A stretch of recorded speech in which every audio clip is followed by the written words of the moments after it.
जय श्री कृष्ण। ओम नमो भगवते वासुदेवाय।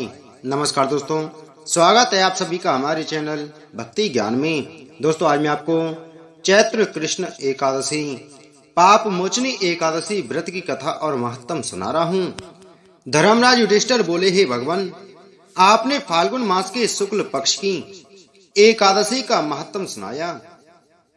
अब कृपा करके चैत्र मास के कृष्ण पक्ष की एकादशी के बारे में बताइए।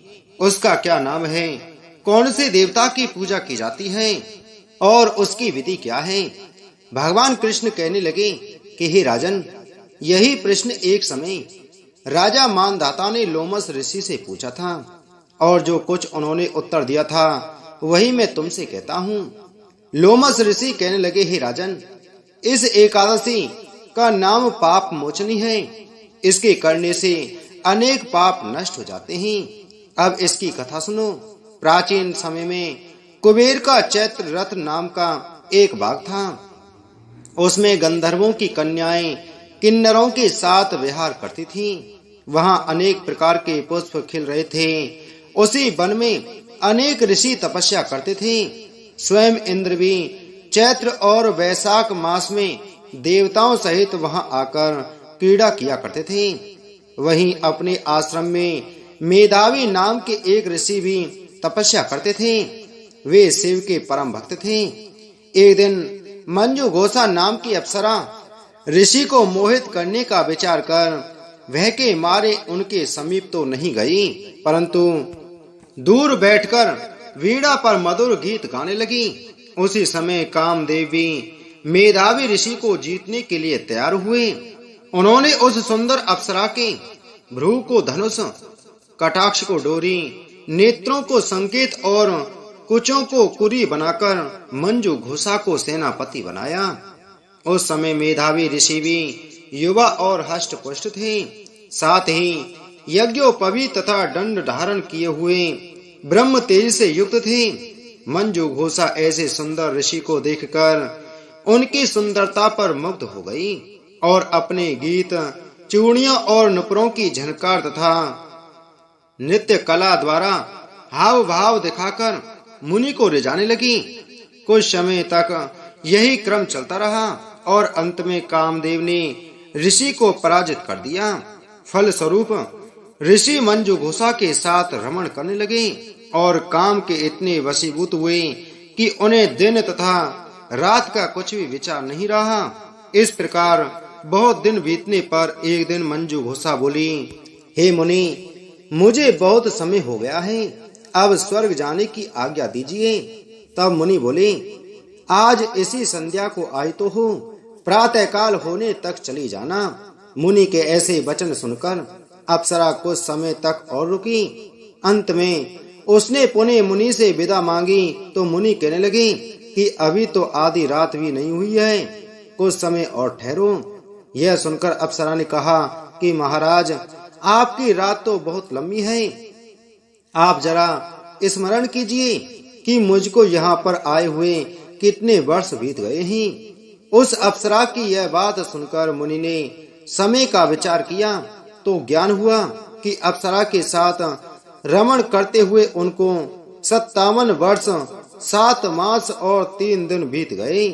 ज्ञान होते ही वह अप्सरा उनको काल के समान प्रतीत हुई। मुनि अत्यंत क्रोधित हुए और उनकी आंखों से ज्वाला उत्पन्न होने लगी। वे बोले, मेरी कठिन परिश्रम से की गई तपस्या को तूने नष्ट कर दिया। तू महापापनी और दुराचारणी है, तुझे धिक्कार है।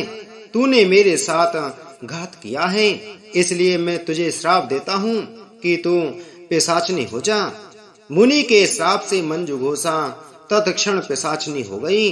फिर वह भयभीत होकर मुनि से प्रार्थना करने लगी कि महाराज, इस श्राप का किसी प्रकार निवारण कीजिए।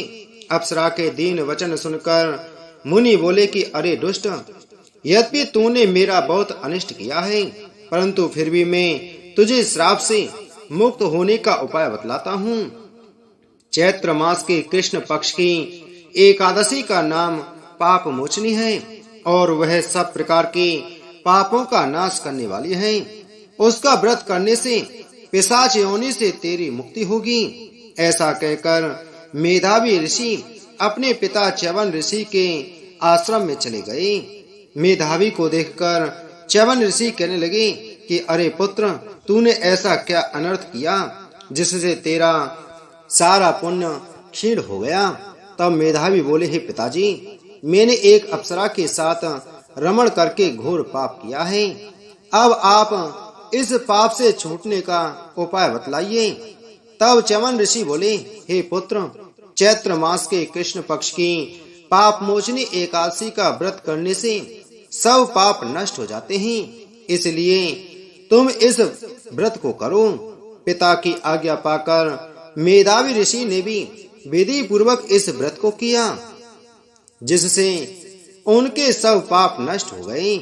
उधर मंजू गोसावी व्रत के प्रभाव से पिशाच योनि से मुक्ति पाकर दिव्य देह धारण करके स्वर्ग लोक को चली गई। लोमस ऋषि बोले, हे राजन, पाप मोचनी एकादशी के व्रत को करने से सब पाप नष्ट हो जाते हैं। इस कथा को सुनने तथा पढ़ने से 1000 गोदान का फल मिलता है और इस व्रत को करने से ब्रह्म हत्या, गर्भपात, सुरापान, गुरु पत्नी से प्रसंग आदि सब पाप नष्ट हो जाते हैं और अंत में स्वर्ग की प्राप्ति होती है। इसलिए सभी मनुष्यों को चैत्र मास के कृष्ण पक्ष की पाप मोचनी एकादशी का व्रत जरूर करना चाहिए। इसके करने से हर प्रकार की मनोकामना पूरी होती है और सभी पाप जाने अनजाने में किए गए पिछले और नए पाप नष्ट हो जाते हैं। भगवान विष्णु की कृपा प्राप्त होती है और घर में अन्न धन के भंडार भरे रहते हैं। धार्मिक मान्यताओं के अनुसार पाप मोचनी एकादशी को पापों का नाश करने वाली माना जाता है।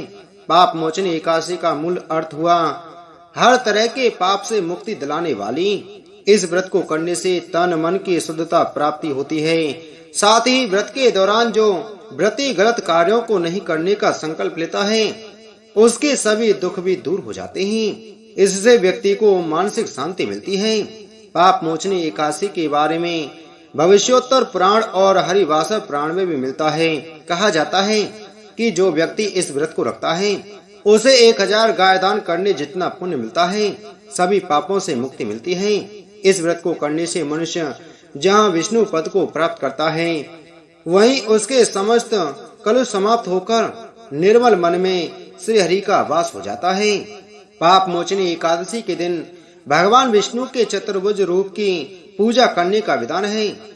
इस दिन भगवान विष्णु के मंत्र को तुलसी दल अर्पित करने से कष्टों का निवारण होता है।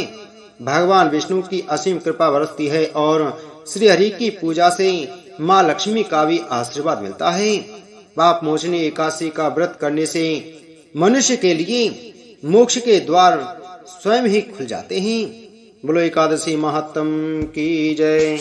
बोलो विष्णु भगवान की जय।